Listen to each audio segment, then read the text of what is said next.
What's going on, guys? It's Themightydart13 and this is my long-awaited, in quotation marks, Formula 1 Grand Prix. For the Formula 1 video for the Russian Grand Prix. Now, obviously, before I start, I will say now the race was shit. Horrendous race. To the extent that there was no on-track overtakes after lap 1. So, but I'll do all the negative. Let's move on to the positive. And our top 3, which was Valtteri Bottas, Sebastian Vettel in second, and Kimi Räikkönen third.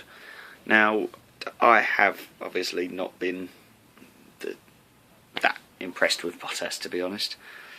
But obviously he's won his first race. He did really well, which is quite impressive. I'm happy for him, and I hope this could be a thing now that we could end up with a three-way title fight rather than just Hamilton and Vettel. But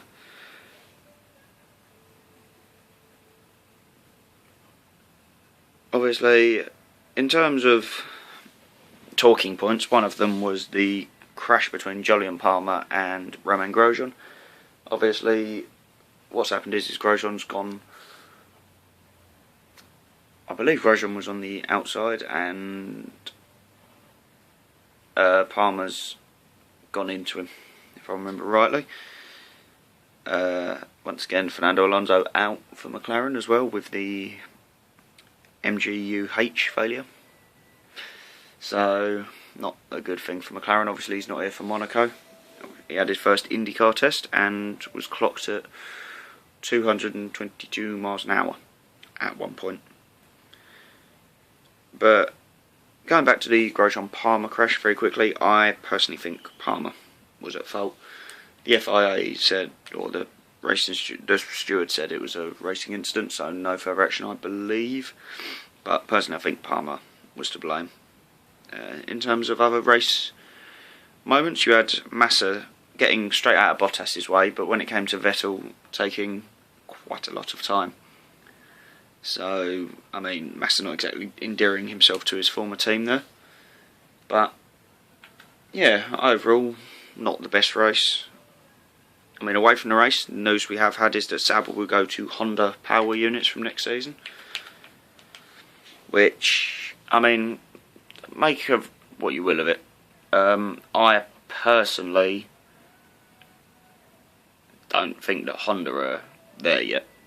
And I mean, the only reason I can think is that because Honda are paying McLaren for their engine to use Honda engines, Sauber have the same deal.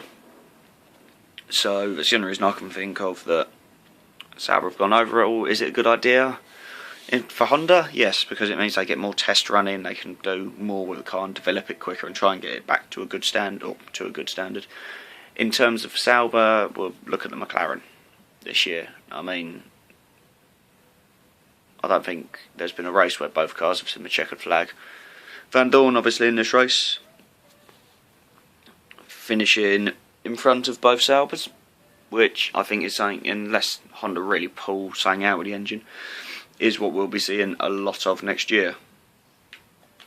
Is just constant, like, it should be Sauber, McLaren, unless there's a massive step up from Honda, which I sadly don't think there will be. Much as I want to see McLaren up there, it's just not going to happen, I don't think, anyway. Overall, both Force Indias performing well as well, with Perez in 6th and Ocon in 7th, so that's another solid performance. Hulkenberg in the points again. And as for Lance Stroll, an update on him, he finished the race just outside the points, which is good. Obviously it's his first race finish, but yeah.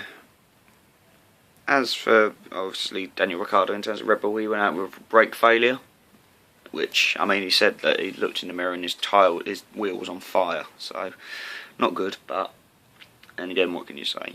But anyway, guys, I'll leave this video here. Thanks for watching.